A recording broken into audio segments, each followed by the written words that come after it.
آج ہم امام محمد تقی علیہ السلام کے بارے میں پڑھیں گے۔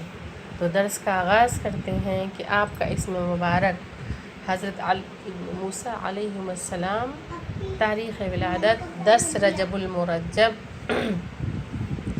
سن 195 ہجری بروز جمعہ مدینہ منورہ میں ہوئی۔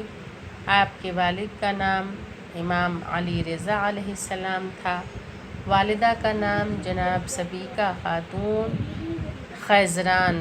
علماء کا بیان ہے کہ آپ ام المومنین جناب ماریہ قبطیہ یعنی والدہ جناب ابراہیم بن رسول اللہ کی نسل سے تھیں۔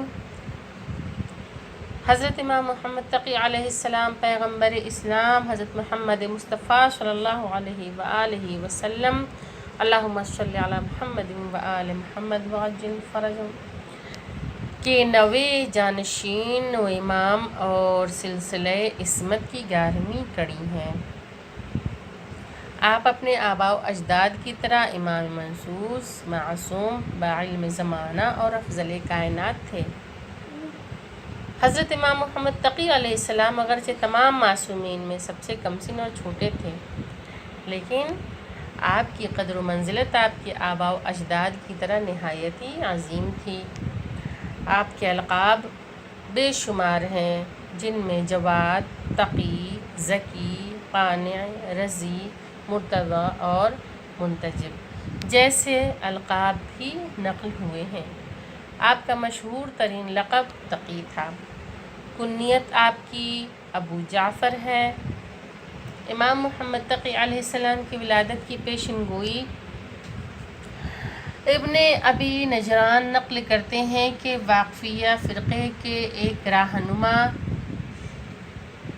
حسین بن قیامہ نے امام رضا علیہ السلام سے عرض کیا، کیا آپ امام ہیں؟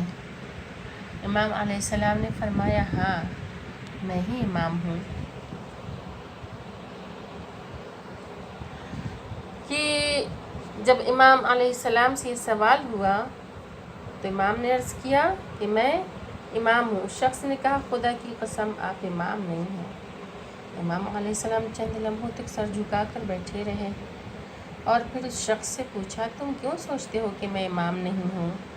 اس شخص نے کہا، امام صادق علیہ السلام نے فرمایا ہے کہ امام بانجھ نہیں ہو سکتا جبکہ آپ اس عمر میں بھی صاحب اولاد نہیں ہیں۔ آپ کی کوئی نرینہ اولاد نہیں ہے۔ امام رضا علیہ السلام کی خاموشی اس بار طویل ہو گئی، پھر سر اٹھا کر فرمایا، خدا کی قسم بہت زیادہ عرصہ نہیں لگے گا جب خداوند متعال مجھے ایک بیٹا عطا فرمائے گا۔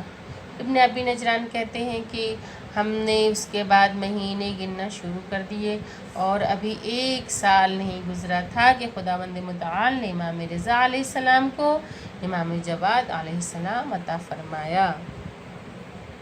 بحوالہ بحار الانوار، جلد نمبر 49، صفحہ نمبر 272۔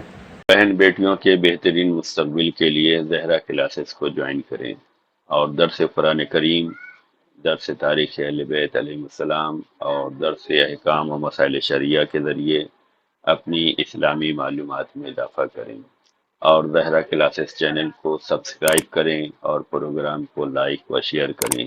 جزاک اللہ خیر۔